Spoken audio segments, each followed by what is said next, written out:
నమస్కారం అండి అందరికీ. Welcome to the Lambodar astrology. నా పేరు వాసు.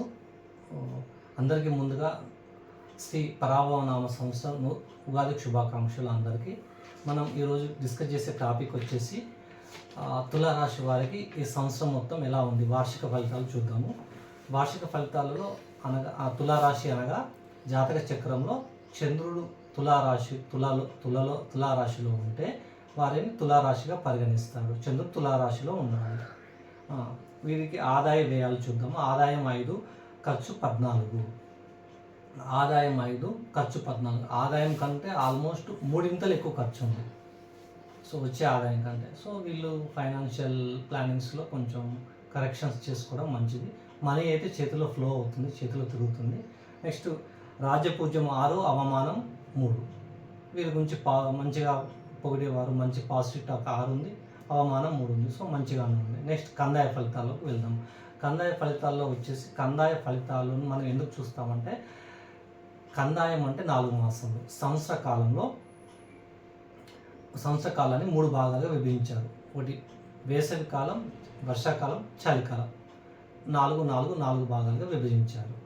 సో వీటిని కందాయ ఫలాలు ఎందుకు చూస్తాము అంటే, జాతకుడికి ఆరోగ్యం ఎలా ఉంటుంది ఈ సంవత్సరం మొత్తం, ఫైనాన్షియల్ స్టేటస్ ఏమైనా ఇంప్రూవ్మెంట్ ఉంటుందా లేదా అలా చూస్తాం అన్నమాట.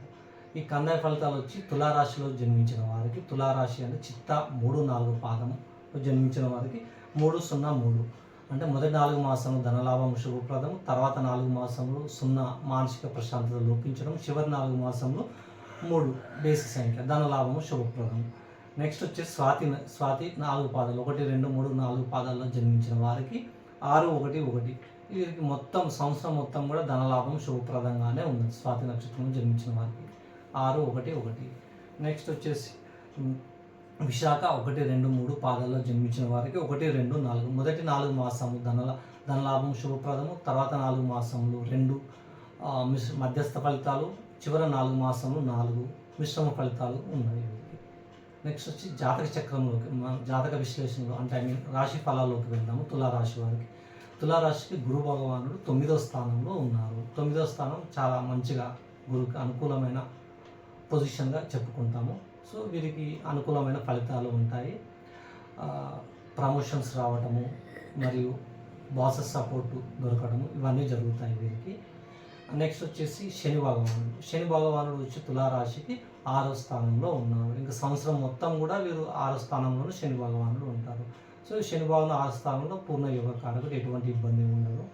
నెక్స్ట్ వచ్చేసి కేతు వచ్చేసి తులారాశి వారికి 11వ స్థానంలో, 11లో కేతు యోగిస్తారు, పూర్ణ యోగ కారకం. అందులో సింహాలంలో కాబట్టి ఇంకా మంచిగా యోగిస్తారు, లాభాలను తీసుకొచ్చి పెడతారు, డిజైర్మెంట్స్ అవన్నీ ఫుల్ఫిల్మెంట్ ఆఫ్ డిజైర్స్ అవన్నీ జరుగుతాయి.